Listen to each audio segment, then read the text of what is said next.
My name is Dorothy Miller.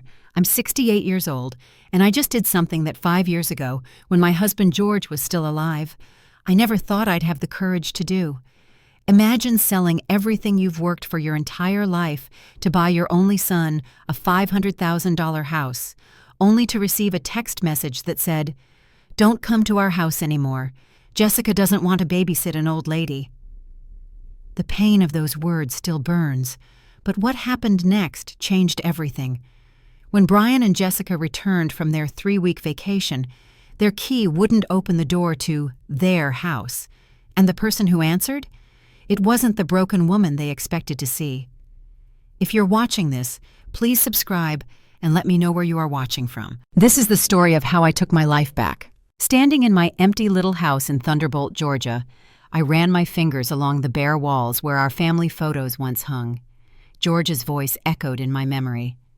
"Promise me, Dorothy, you'll take care of our boy." That was 5 years ago, right before the cancer took him. I'd kept that promise, perhaps too well. The phone rang, startling me from my thoughts. Brian's name flashed on the screen. "Mom, you sitting down?" His voice had that excited edge that usually meant he needed something. I found it. The perfect house. Victorian, original hardwood, 4 bedrooms, right in the historic district. "That sounds wonderful, honey, but it's a steal at $500,000. The seller's divorcing, needs a quick sale." "But Mom, here's the thing. We need to move fast. Cash offer." I looked around my empty house. The realtor had already found a buyer, a young couple expecting their first baby. They'd offered $380,000, well above what George and I paid 30 years ago. "Brian, that's a lot of money." "Mom, think about it. You're all alone in that house. We have the guest room ready for you. The grandkids miss you. I miss you." His voice softened, hitting all the right notes. "Remember how you said you wanted to be closer to family? This is perfect timing." The grandkids. Sarah, 12, and little Tommy, 8. I'd barely seen them since George passed. Jessica always had excuses. Soccer practice, piano lessons, family obligations. Her family, not mine. "Let me think about it," I said, but we both knew I'd already decided. 5 years of eating dinner alone, 5 years of talking to George's photograph, 5 years of waiting for invitations that never came. "Mom, the seller needs an answer by tomorrow. This opportunity won't come again." That night, I sat with my bank statements spread across the kitchen table. Between the house sale, my savings, and George's life insurance, I had just enough. My entire life's work reduced to numbers on a page. But what good was money if I spent my remaining years alone? Margaret, my friend from the senior center, had warned me at coffee last week. "Dorothy, don't give them everything. Keep something for yourself." "It's not giving, it's investing," I'd told her. "Investing in family." She'd stirred her coffee slowly, choosing her words. "Just be careful. Sometimes when we give too much, people value us less, not more." I'd dismissed her concerns then. Margaret didn't have children. She couldn't understand the pull of family, the need to be needed. The next morning, I signed the papers with trembling hands. The realtor, a kind woman named Beth, asked twice if I was sure. "It's for my son," I said, as if that explained everything. "And where will you be living?" she asked. "With family?" I replied, though Brian hadn't exactly extended a formal invitation. But surely, after I bought them a $500,000 house, that was implied? As I walked out of the real estate office, I felt lighter, almost giddy. In 3 weeks, the house would close. In 4 weeks, I'd be living near my grandchildren. We'd have Sunday dinners like we used to when George was alive. Jessica would warm up to me once she saw how helpful I could be with the kids. I called Brian immediately. "It's done. I'm buying the house." "Mom, you're the best. Jessica will be so excited. We can finally get out of this cramped rental." "When should I plan to move in?" I asked. There was a pause. "Let's get through the closing first, one step at a time, right?" A small warning bell rang in my mind, but I silenced it. This was my son, my only child, the boy I'd raised, sacrificed for, loved unconditionally. Surely I wasn't making a mistake. 3 weeks later, I stood in front of the Victorian house on Abercorn Street, holding the keys like they were made of gold. The morning sun caught the stained glass windows, throwing rainbow patterns across the wraparound porch. It was even more beautiful than the photos Brian had sent. "Mom!" Brian jogged up the front steps, his face glowing with excitement. At 42, he still had that boyish charm that had always melted my heart. "Isn't it perfect?" "It's stunning," I admitted, handing him the keys.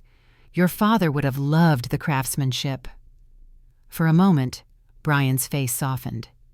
"Yeah, Dad always appreciated quality." Then quickly, "Come on, let me show you around." The interior was breathtaking. 12-foot ceilings, original crown molding, a grand staircase that curved like a smile. Brian chattered excitedly about renovation plans, his home office, the kids' rooms. I noticed he didn't mention which room would be mine. "Where's Jessica?" I asked. "Oh, she's at her mother's. They're planning some charity thing." He waved dismissively. "You know how she is about her committees." I did know. Jessica came from old Savannah money, the kind that traced their roots back to before the Civil War. She'd never quite approved of Brian marrying down, though she'd never said it directly. Just little comments about my quaint house, my simple cooking, my sweet attempts to fit in at her garden club events. The front door opened, and Jessica walked in, her heels clicking against the hardwood. At 38, she was still striking. Blonde hair perfectly styled, designer dress without a wrinkle, smile that never quite reached her eyes. "Dorothy," she said, not Mom, like I'd asked her to call me years ago. "How nice of you to stop by." "Stop by? I just bought them this house." "I was showing Mom around," Brian said. "She loves it." Jessica's smile tightened.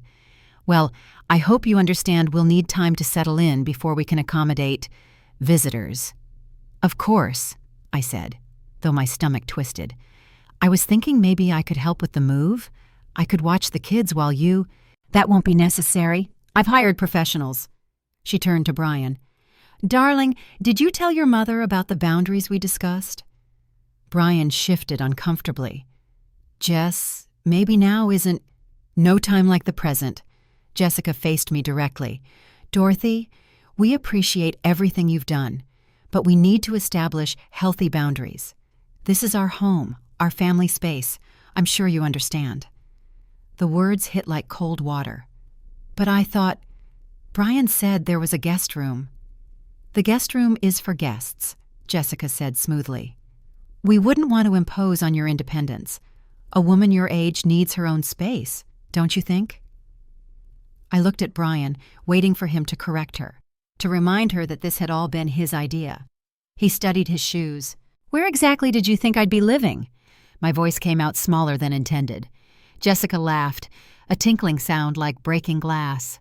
"Why, wherever you choose. There are lovely senior communities in Savannah, very social, lots of activities." "But I sold my house." "That was your choice," Jessica said. "We never asked you to do that." I felt the room spinning slightly. Brian finally looked up. "Mom, we just need some time to adjust. You understand, right? Maybe we can have dinner next week?"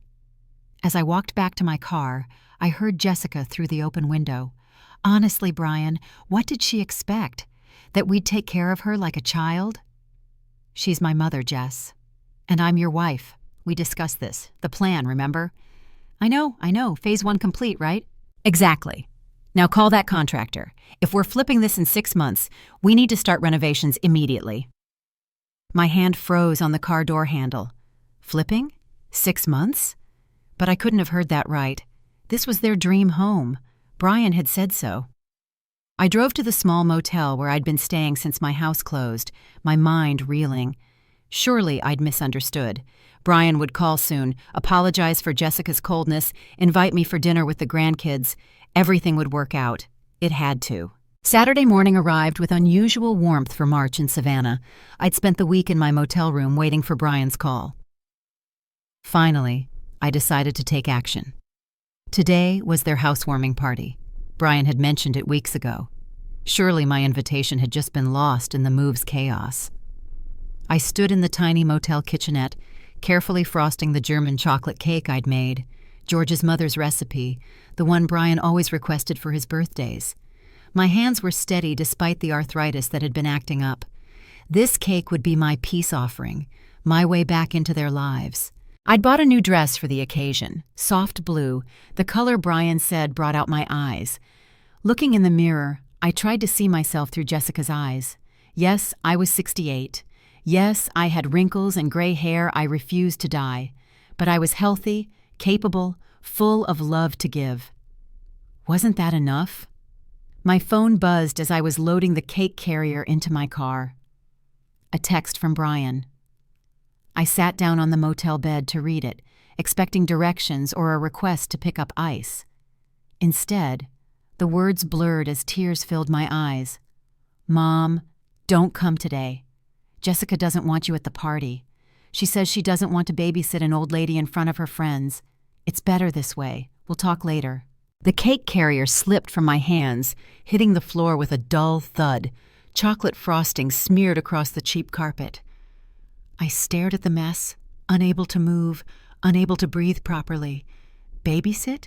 An old lady? My phone rang. Brian. My shaking fingers answered. Mom, did you get my message? Brian. My voice cracked. Is there a problem? It wasn't Brian. It was Jessica, cool and controlled. The text. I don't understand. What's not to understand? You're not invited. It's a simple concept. But I'm his mother. I bought you that house, which was your choice. No one forced you.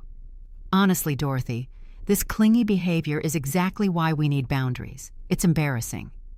Let me talk to Brian. He's busy with guests, our guests, the ones we actually invited. I heard laughter in the background, music, the clink of glasses. My son was right there, listening to his wife destroy me, and he said nothing. Jessica, please. I just want to be part of the family. I'm all alone since George. And whose fault is that? Maybe if you'd been more interesting, had your own life, your husband wouldn't have worked himself to death to get away from you. The cruelty of it stole my breath. George had worked hard to provide for us, yes, but he'd loved me. We'd loved each other. How dare you? I dare because someone needs to tell you the truth. You're old, Dorothy, old and needy and frankly a burden. Brian agrees with me. We have our own lives, our own plans, and they don't include taking care of you. Your plans that include selling the house I bought you in 6 months? Silence. Then, I don't know what you think you heard. I heard enough. Good. Then you understand where we stand. Don't contact us again until you can respect our boundaries. The line went dead. I sat on that motel bed for hours, staring at the chocolate cake splattered across the floor. Every dream I'd built, every hope I'd nurtured, lay in that ruined cake. My son, my only child, had chosen his wife over me, had let her speak to me with such cruelty, had hidden behind her skirts rather than defend the woman who'd given him life, raised him alone when George worked late, sacrificed everything for his happiness. The phone buzzed again. Not Brian, Margaret. Dorothy, I'm at the coffee shop. Where are you? I'd forgotten our standing Saturday date. I'm at the motel. What's wrong? You sound terrible. Can you come here? Room 12 at the Traveler's Inn. I need a friend. I'm on my way. As I waited for Margaret, I looked at my bank statement on the nightstand. Balance, $3,247. That was all I had left in the world. Everything else had gone to Brian and Jessica's house, the house they planned to flip, the house I wasn't welcome in. Something inside me, something that had been bending for years, finally snapped. Margaret arrived within 15 minutes, taking one look at me and the destroyed cake before pulling me into a fierce hug. At 70, she was 2 years older than me, but seemed decades younger in spirit, maybe because she'd never let anyone drain her dry the way I had. Tell me everything, she said, settling beside me on the bed. So I did. Every word of Jessica's cruelty, every silence from Brian, every dollar I'd given over the years. As I talked, Margaret pulled a legal pad from her purse and started writing. "What are you doing?" I asked. "Making a list. Go on. Tell me about the loans. The loans. That's what Brian always called them, though we both knew they were gifts. I started counting. $15,000 for Brian's MBA when Jessica got pregnant with Sarah. $20,000 when he started his business that failed within a year. $8,000 for Jessica's Mercedes down payment because she couldn't be seen in a Honda at her club. $5,000 here, $3,000 there. God, Margaret, I never added it up before. I'm adding it now, Margaret said grimly. Continue. The private school tuition for both kids. Jessica insisted public school wasn't good enough. That's $12,000 a year times 2 kids for the past 8 years. That's $192,000 just for school. My stomach lurched. The vacations I paid for so they could make memories, Disney, Hawaii, that European cruise. Another $40,000, minimum. The emergency root canal for Jessica, the new roof on their rental, Brian's gambling debt he swore was a one-time mistake. Margaret's pen stopped. Dorothy, you've given them over $300,000 in the past decade, plus the house. That's over $800,000 total. The number hung between us like a physical presence. $800,000. George's life insurance, our savings, my security, all gone. How could I have been so stupid? I whispered. You weren't stupid. You were loving. They took advantage of that. Margaret set down her pen. Dorothy, there's something I need to tell you. I wasn't always a retired librarian. I looked at her in confusion. Before I moved to Savannah, I was a lawyer. Estate law, specifically. I kept my license current, just never mentioned it because I wanted a quiet retirement. She pulled out her phone. And I have a question. Did Brian ever have you sign the deed transfer for the house? My mind went blank. There were so many papers at closing, I assumed. Did you specifically sign a deed transfer document? One that explicitly transferred ownership from Dorothy Miller to Brian and Jessica Miller. I don't remember. Everything happened so fast. Brian said he'd handle the paperwork. Margaret's eyes sharpened. Dorothy, who is listed as the buyer on the closing documents? I am. The seller wanted a cash offer, so I had to be the buyer. Brian said we'd transfer it later to avoid taxes or something. Margaret actually smiled. Dorothy, my dear friend, you still own that house. The room seemed to tilt. What? If you never signed a deed transfer, if the closing documents list you as the buyer, then legally, you own that house. Brian and Jessica are essentially squatters in your property. But Brian said... Brian lied, or at minimum, he deliberately misled you. Margaret pulled out her laptop. Let me check the county records. Yes, here it is. 247 Abercorn Street, owned by Dorothy Ellen Miller. No transfers recorded. I stared at the screen, at my name on the official record. I own the house. You own the house. And Dorothy, you can do whatever you want with it. But they're living there. Their things are in your house without a lease agreement. They're not even paying rent. Margaret closed her laptop. The question is, what do you want to do about it? I thought about Jessica's cruel words, Brian's cowardly silence, the years of taking and taking and taking. Then I thought about the text. Jessica doesn't want to babysit an old lady. How long are they going on that Bahamas trip? I asked suddenly. Margaret raised an eyebrow. What Bahamas trip? Brian mentioned it last month. 3 weeks, leaving next Tuesday. Jessica's parents are paying, of course. They're taking the kids. So the house will be empty for 3 weeks? Yes. Margaret leaned back, a slow smile spreading across her face. Dorothy, have you ever heard of the Harrison family? They just moved here from Charleston, looking for a house in the historic district. The grandmother, she's delightful. Reminds me of you, actually. They've been looking for something with original features. Cash buyers. Margaret, I couldn't... Couldn't what? Sell your own house? The one with only your name on the deed? She pulled out her phone. I happened to have their realtor's number. They were devastated when another Victorian sold last week. I bet they'd pay well above market value for a quick sale. I thought about Brian and Jessica, probably laughing right now at their party, in my house, celebrating their clever manipulation of the stupid old lady. Call them, I said. Margaret made the call while I sat frozen, half terrified, half exhilarated by what we were about to do. Within an hour, she'd arranged a meeting with the Harrisons' realtor for the next day. But first, we needed more information. "We should see what they're planning," Margaret said. "Do you still have a key?" Brian gave me one, then Jessica made him take it back. But I remembered something. George always kept a spare key and a fake rock by the back door. He was paranoid about getting locked out.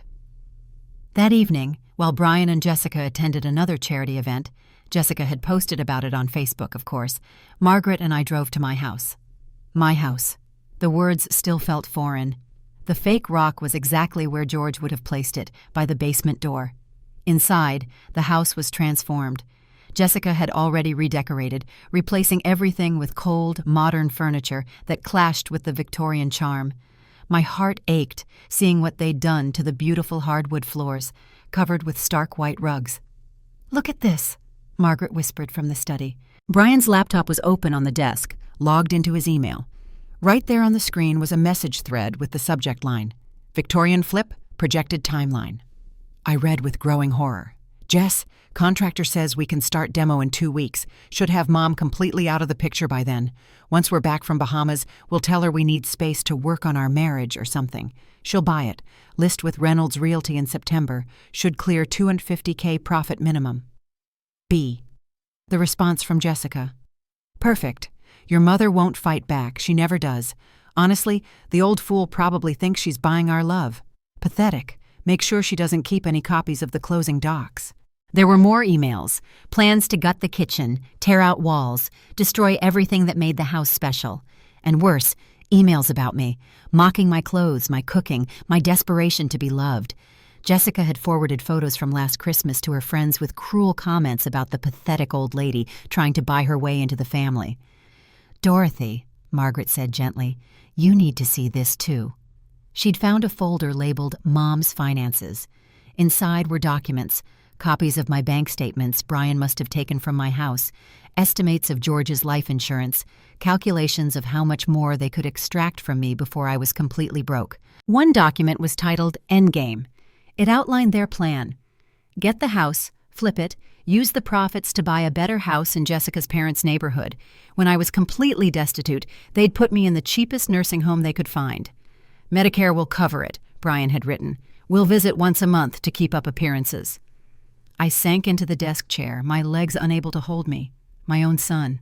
The baby I'd carried for 9 months, nursed through fevers, cheered at Little League games, cried over at graduation. He'd planned my destruction like a business transaction. "There's more," Margaret said, her voice hard.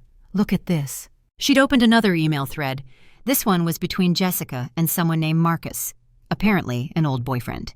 The messages were intimate. Plans to meet while Brian was at work.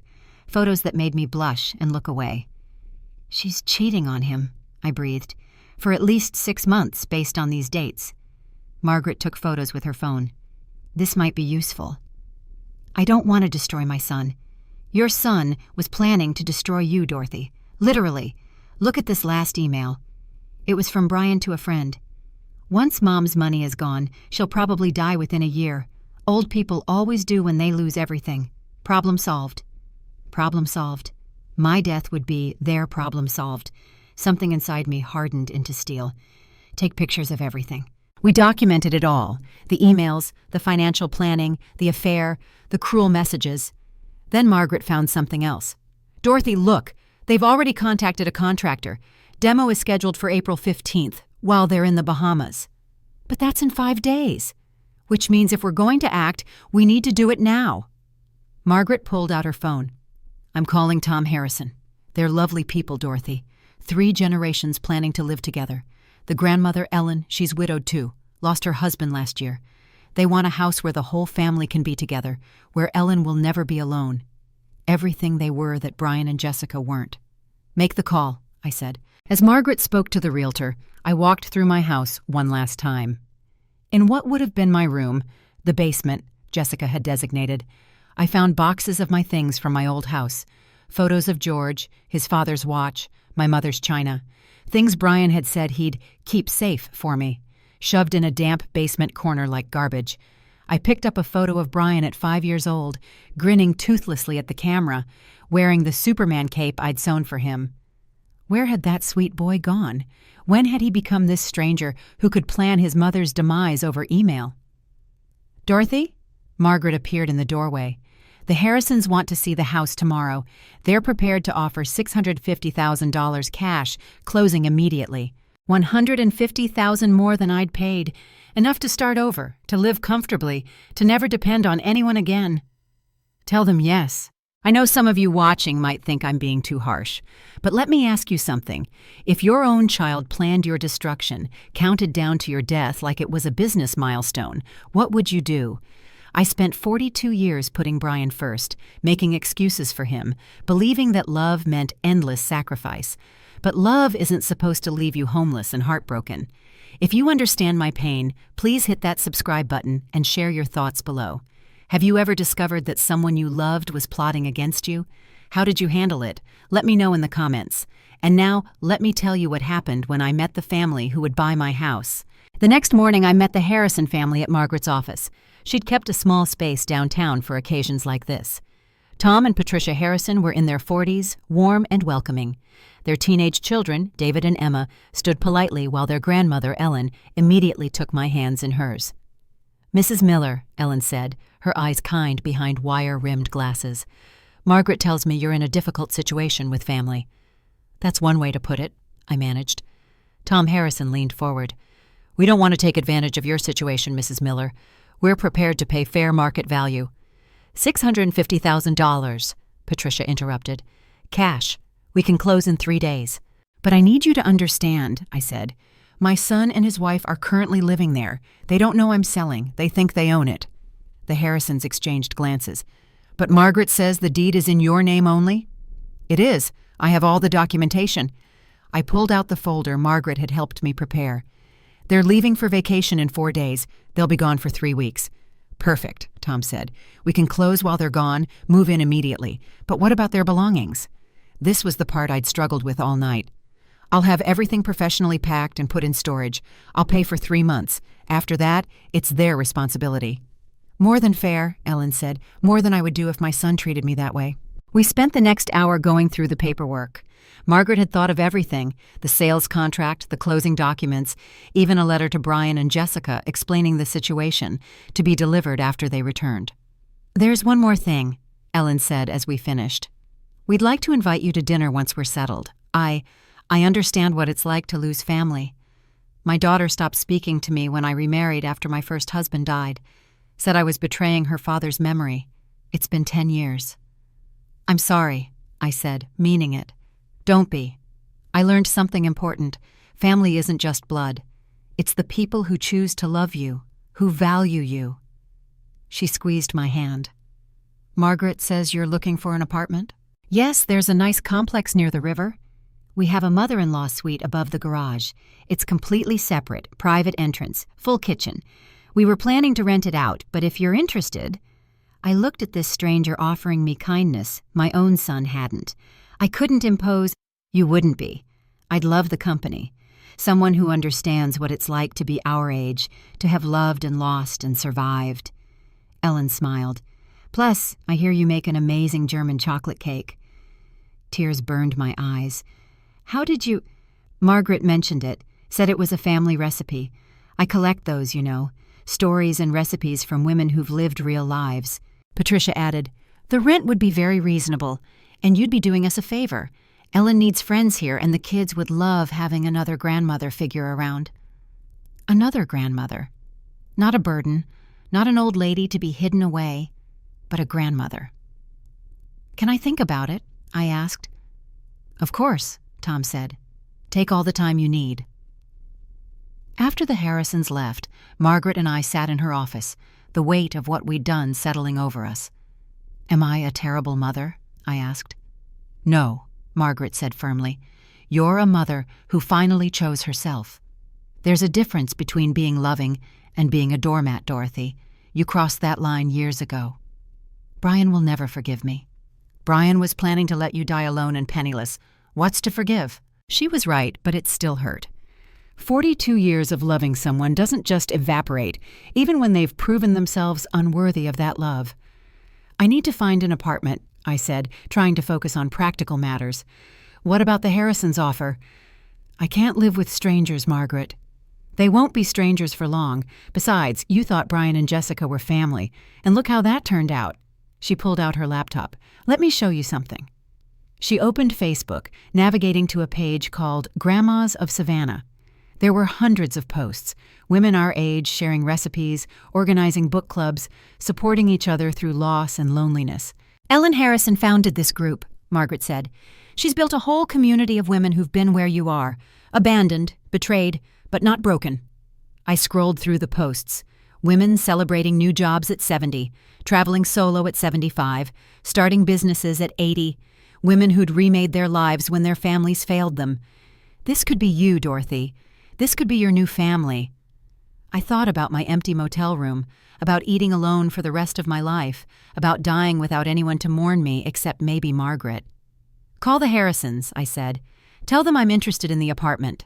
Margaret smiled. Now you're thinking like a survivor. The closing was set for Thursday. Brian and Jessica would leave Tuesday morning.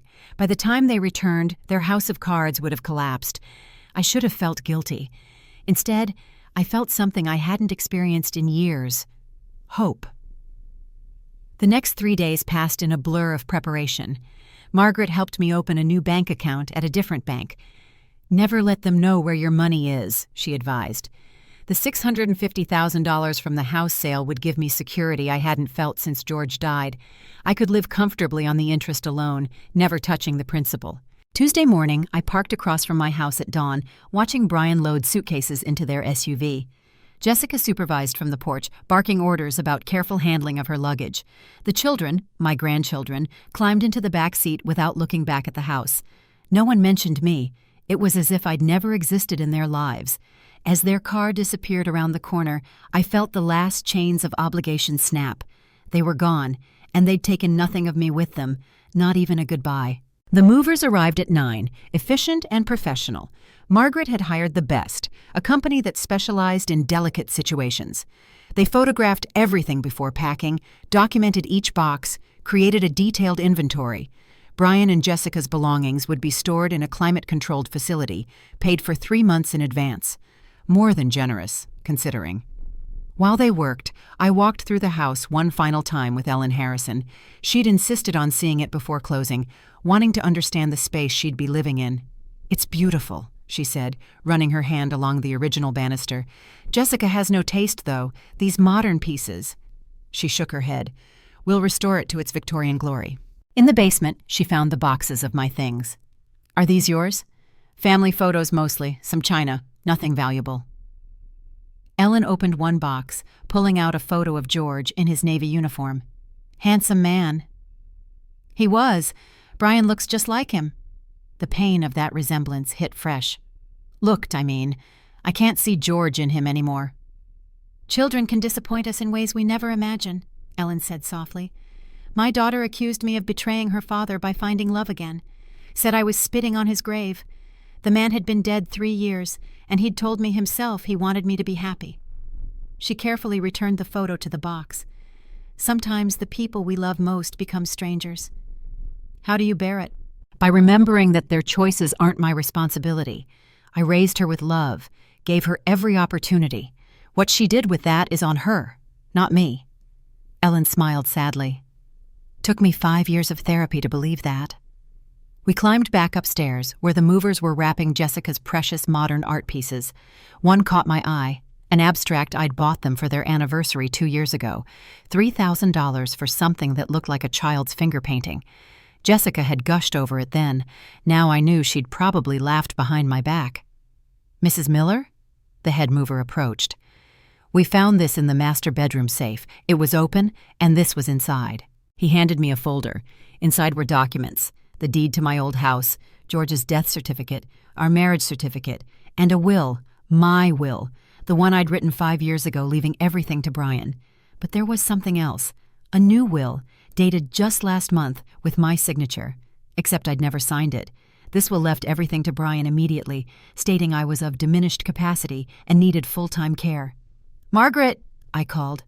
She came quickly, took one look at the document, and pulled out her phone to photograph it. Forgery. This is criminal, Dorothy. We could press charges. No, I said.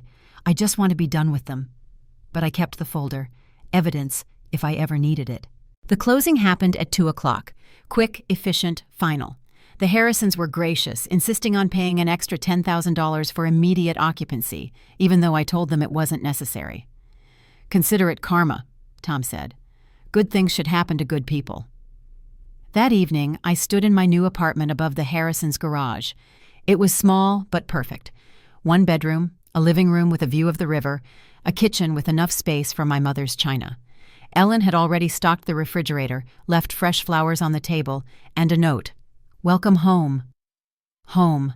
Not a house bought with desperate hope, not a motel room that smelled of other people's sadness, but a real home. Margaret arrived with Chinese takeout and a bottle of wine. "How are you feeling?" "Scared," I admitted. "They come back in 2.5 weeks. Brian will face the consequences of his choices. You did nothing wrong, Dorothy. You sold your house. End of story." "He'll be so angry." "So, his anger isn't your problem anymore." She poured the wine. "You spent 42 years managing his emotions. You're retired from that job now."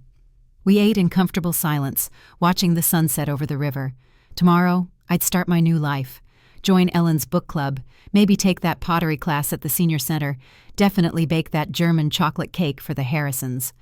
But tonight, I sat with my best friend in my new home, free from the weight of unreciprocated love, and felt something I hadn't experienced in years: peace. 3 weeks later, I was planting herbs in the small garden box Ellen had helped me set up when my phone exploded with notifications. 17 missed calls from Brian, 23 text messages. I'd been expecting this moment, had rehearsed it with Margaret, but my hands still shook as I set down my trowel. The first text was confused. "Mom, our key doesn't work." Then angry, "What did you do to the locks?" Then furious, "Mom, answer your phone right now." I didn't answer.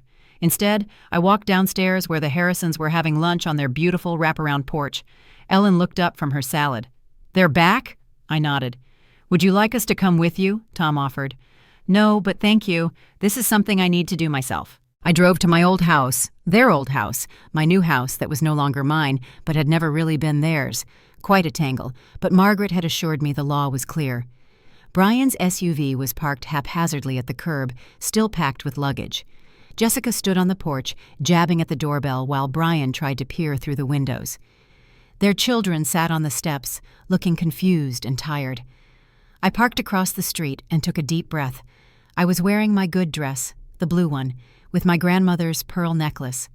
Not the shabby clothes Jessica always mocked, not the desperate-to-please outfit I'd worn to their non-existent party. I looked like what I was, a woman who owned herself. "Hello, Brian," I said, walking up the front path. He spun around, his face red with rage and sunburn. "Mom, what the hell is going on? Our key doesn't work." "I know." Jessica's perfectly manicured nails dug into her designer purse. "Did you change our locks, you senile old bat?" "No, the new owners must have." The silence stretched for 3 heartbeats. "What new owners?" Brian's voice had gone very quiet. "The Harrisons. Lovely family. They bought the house 3 weeks ago." "That's impossible," Jessica sputtered. "This is our house. Brian, tell her." Brian's face had gone from red to white. "Mom, this isn't funny." "No, it's not." I pulled out the folder Margaret had prepared. "Here's the deed showing I purchased the house. Here's the bill of sale to the Harrisons. And here's the receipt for the storage unit where your belongings are being held. Paid for 3 months, which is more than you deserve." At that moment, the front door opened. Ellen Harrison stood there in a flour-dusted apron, looking like a grandmother from a Norman Rockwell painting. "Oh, Dorothy, perfect timing. I just pulled your German chocolate cake recipe from the oven." She smiled at Brian and Jessica. "You must be the former tenants. I'm Ellen Harrison. We bought this beautiful home from Dorothy." "Former tenants?" Jessica shrieked. "We own this house." "No," I said calmly. "You never did. The deed was always in my name. You were just staying here, without a lease, without paying rent. Some might call that squatting." Brian grabbed my arm. "Mom, you can't do this. We're family." "Family?" I pulled free from his grip. "Family doesn't plan to flip the house their mother bought them. Family doesn't forge wills. Family doesn't count down to their mother's death like it's a business opportunity." His face went even paler. "How did you—" "Your laptop was open. Very careless." I turned to Jessica. "By the way, Marcus has been trying to reach you. Apparently, it's urgent." Jessica's perfectly composed face cracked. You went through our things? My house, my things to go through. I pulled out one more document. This is particularly interesting, a forged will stating I'm of diminished capacity. That's a felony, you know. You can't prove anything, Jessica hissed.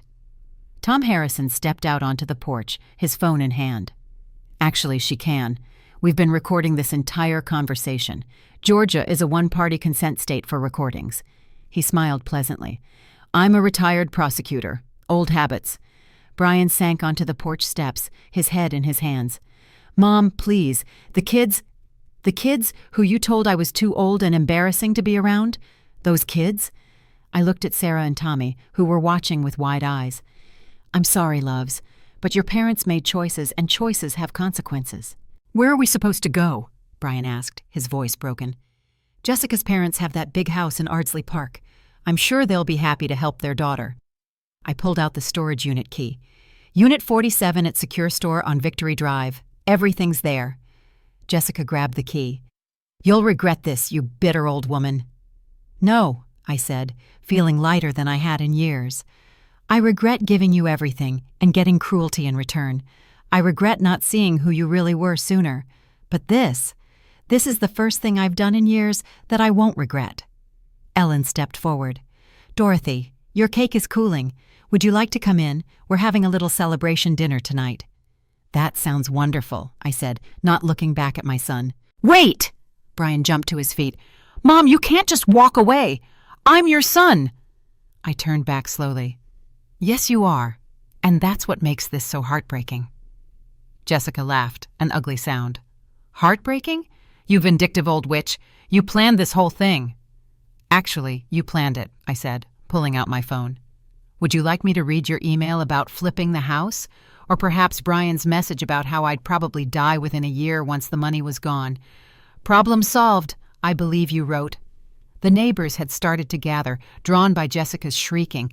Mrs. Patterson from next door, the Wheelers from across the street, people who'd known George, who'd watched Brian grow up. That was taken out of context, Brian stammered. What context makes planning your mother's destitution and death acceptable? Margaret asked, appearing beside me. She'd been waiting in her car, just in case. What context makes forgery acceptable? Forgery? Mr. Wheeler, a retired police officer, stepped closer. What forgery? I held up the fake will. They forged a will stating I was of diminished capacity, leaving everything to Brian immediately. Mom, I can explain. Explain what? How you stole my bank statements? How you calculated exactly how much money you could extract before I was broke? How you planned to put me in the cheapest nursing home you could find? My voice rose with each question. I have the emails, Brian. All of them. Sarah, my 12-year-old granddaughter, stood up. Grandma Dorothy, Dad said you didn't want to see us anymore. My heart cracked. Oh, sweetheart, that was never true. Your parents told me I wasn't welcome. That's a lie, Jessica snapped. I pulled out my phone, scrolled to Brian's text, and held it up. My wife doesn't want to babysit an old lady. I looked at Sarah. I've wanted nothing more than to be part of your life, but your parents had other plans. Tommy, 8 years old with George's eyes, started crying. I want to go home. This isn't our home anymore, buddy, Brian said, his voice defeated. But where will we live? Sarah asked. Jessica pulled out her phone. I'm calling my parents, and then I'm calling a lawyer. This isn't over. Actually, it is, Margaret said. Dorothy could press criminal charges for the forgery, fraud, and elder abuse. She's choosing not to. Consider yourselves fortunate. Elder abuse? Brian laughed bitterly. She looks pretty capable to me. Elder abuse isn't just physical, Tom Harrison said from the porch. Financial exploitation of a parent over 65 is a felony in Georgia. Based on what I've heard and seen today, you're looking at significant jail time if Dorothy chooses to pursue it. Jessica had gone pale under her spray tan. You wouldn't dare. Try me, I said, surprising myself with the steel in my voice. I have nothing left to lose. You took my money, my trust, my love, and threw it back in my face. The only reason I'm not pressing charges is those children don't deserve to see their parents in prison. But push me, Jessica, and I'll reconsider. Brian looked at me like he was seeing me for the first time. You're not the mother I knew. No, I'm not. That mother died when she read your emails planning her demise. I took a breath. But I'm willing to offer you something, one time only. "What?" Brian asked warily. I pulled out an envelope. $50,000. Enough to start over, find a place to live, get back on your feet. Jessica reached for it, but I pulled it back. "There are conditions. First, you both get therapy. Real therapy, not just a few sessions to appease me. Second, you get jobs. Both of you. No more living off others. Third, you learn to budget and live within your means." I paused. "And fourth, you apologize. Not just to me, but to your children for lying to them about me." "That's extortion," Jessica spat. "No, that's a gift with strings attached. You're familiar with those, aren't you? Except your strings were manipulation and lies." Brian reached for the envelope. "We'll take it." "Brian!" Jessica protested. "Shut up, Jess. Just shut up." He looked exhausted. "We'll take your conditions, Mom." I handed him the envelope. "The check is post-dated for next month. That gives you time to show me you're serious about changing. Margaret will verify you've started therapy and job hunting." Jessica tore open the envelope, looked at the check, then ripped it into pieces. "We don't need your charity." The pieces of paper fluttered to the ground like dead leaves. $50,000, destroyed by pride and spite. Brian stared at the scattered pieces, then at his wife. "What have you done?" "Shown her we don't need her." Jessica grabbed the children's hands. "Come on, we're going to Grandma and Grandpa's." As they walked to their car, Sarah looked back at me. "Grandma Dorothy, will I ever see you again?" "That's up to your parents, sweetheart. But know that I love you. I've always loved you." Brian paused at the car. "Mom, Don't," I said. "Not now. Maybe someday, when you've figured out who you want to be, but not now." I watched them drive away, my son and his family, knowing this might be the last time I'd see them. At this point, you might wonder if I have any regrets. The truth is, I regret many things, but not what I did that day. Sometimes the greatest act of love is refusing to enable those who would destroy themselves and you in the process. Brian had to face the consequences of his choices. So did Jessica. And I had to choose between being a victim or a survivor. If you've ever had to make that choice, you know how much it costs. If you're facing that choice now, know that you're stronger than you think. Please subscribe if this story speaks to you, and share in the comments. Have you ever had to choose yourself over toxic family? Your story might help someone else find their courage. The Harrisons insisted I join them for dinner that night. Ellen had made my German chocolate cake, and as we sat around their dining room table, my former dining room, I felt something I hadn't experienced in years. Belonging. "You were very brave today," Patricia said, passing me a slice of cake. "I don't feel brave. I searched for the word. Empty, but also free. Is that possible?" "Absolutely," Ellen said. "When I cut off my daughter, I grieved for months. Not for who she was, but for who I'd hoped she'd be. The daughter I'd imagined didn't exist." Young Emma Harrison, 16 and wise beyond her years, asked, "Do you think they'll change? Your son and his wife?" "I don't know," I admitted. Jessica tore up a $50,000 check out of spite. That tells me she'd rather suffer than accept help with conditions attached. "But your son might call," David, their 14-year-old, suggested. "Without her." Tom shook his head. "From what we saw today, she has him completely under her thumb. Men like that rarely break free." We were interrupted by my phone buzzing. A text from an unknown number. I almost ignored it, then saw the preview. "Grandma Dorothy, this is Sarah." I opened it with trembling fingers. "Grandma Dorothy, this is Sarah. I borrowed Mom's friend's phone. I wanted you to know that I heard everything today. I know Mom and Dad lied about you. I'm sorry. When I'm 18, I'm going to come find you. Please don't disappear. Love, Sarah." I showed the message to the table, tears streaming down my face. "She's brave," Emma said, "braver than her parents." "Should I respond?" I asked. Margaret, ever practical, shook her head. "Not yet. If Jessica finds out, she'll make Sarah's life miserable. Save the message. When Sarah's older, she'll need to know you got it, that you were waiting for her." 6 months passed. I settled into my new life with surprising ease. The apartment above the garage became my sanctuary. I joined Ellen's book club, took that pottery class, volunteered at the library with Margaret. The Grandmas of Savannah group became my extended family, women who understood loss and betrayal, but chose joy anyway. Brian called once, 3 months after the confrontation. Jessica had left him. Apparently, Marcus wasn't interested in a permanent relationship, just an affair. She'd moved back with her parents, taking the children. Brian was living in a studio apartment, working at a call center. "I need help, Mom," he said, his voice small. "What kind of help?" "Money. Just a loan. I'll pay you back, I swear." "Brian, I offered you $50,000 with conditions. Jessica tore it up. That was her, not me. And you let her. You've always let her make your choices." I took a breath. "I'll pay for therapy. Nothing else. Margaret has a list of therapists who work with adult children from dysfunctional families. Choose one, commit to weekly sessions for 6 months, and I'll cover it." "I need food, Mom.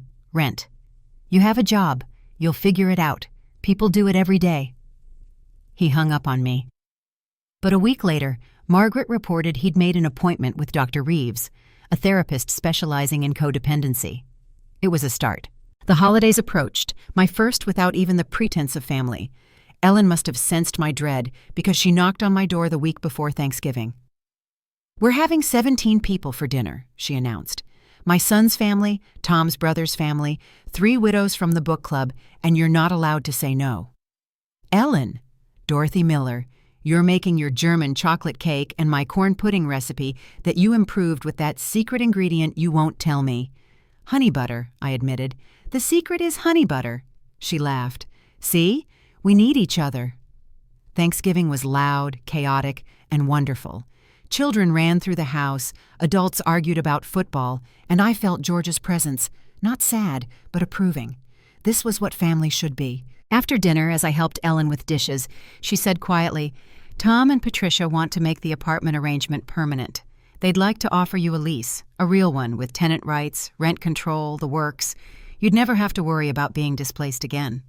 "But what if you sell the house?" "The lease would transfer. It's ironclad. Tom wrote it himself." She dried a plate carefully. "Your family now, Dorothy. The kind you choose." That night, I stood on my little balcony looking at the river. My phone showed one new message. A Thanksgiving photo from Sarah, sent from another borrowed phone. She was smiling, but her eyes were sad. "Miss you, Grandma," was all it said. "I miss you too, sweetheart," I whispered to the night. "But I'm here. I'll always be here." Below, the Harrisons' house glowed with warmth. My house, then their house, now our house in a way, a place where family meant choice, not obligation. I'd lost a son, but gained a community, lost an illusion, but found myself. It was enough, more than enough. It was everything. Christmas morning, 6 months after everything changed, I woke to snow, rare for Savannah. From my window, I watched the Harrisons' grandchildren building a snowman in the yard, their laughter carrying up to my apartment. My phone showed a notification, an email from Brian. "Mom, Dr. Reeves says I should write to you even if you don't respond. So here goes. I'm sorry. Not the kind of sorry that wants something, but the kind that knows it can't undo anything. Jessica and I were parasites. We fed off your love until there was nothing left, then blamed you for being empty. I see that now. I'm working on understanding why I became someone who could plan his mother's destruction. Dr. Reeves says it'll take years to untangle. I don't expect forgiveness. I don't deserve it. But I wanted you to know, I'm trying to become someone worth being your son. Maybe someday. Merry Christmas, Brian." I read it 3 times, then saved it to a folder labeled Maybe Someday. A knock at my door interrupted my thoughts. Ellen stood there with a tray of hot chocolate and homemade cinnamon rolls. "No one should be alone on Christmas morning," she said firmly. "I'm not alone," I replied, and realized it was true. We sat together, watching the snow fall, when another text arrived, this time from a number I recognized, Margaret's. "Check your door. Merry Christmas, friend." Outside my apartment door was a box. Inside, carefully wrapped, was a photo album.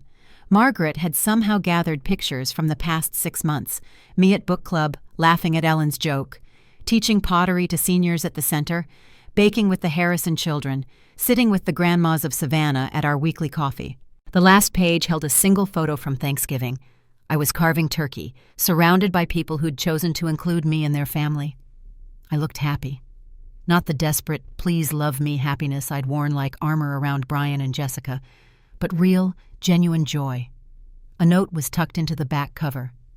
"Dorothy, this is who you are when you're not trying to earn love. You're magnificent. Thank you for showing us all how to rise from ashes. Your chosen family."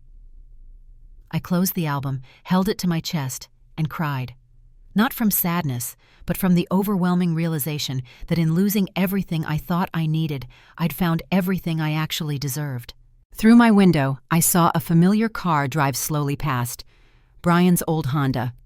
He didn't stop, just drove by, looking up at my window. I raised my hand in a small wave. He nodded and drove on. Maybe someday we'd find our way back to each other, but not today. Today, I was exactly where I belonged. My story ends here, but my life? It's just beginning. At 68, I learned that self-respect isn't selfish. It's survival. If my journey resonated with you, if you've ever had to choose between being used and being free, please subscribe and share this story. Comment, "Chosen family." If you believe love should be earned, not extracted. And remember, it's never too late to demand the respect you deserve. You're not too old, too weak, or too anything to matter. Thank you for listening. Thank you for understanding. And thank you for being part of my chosen family.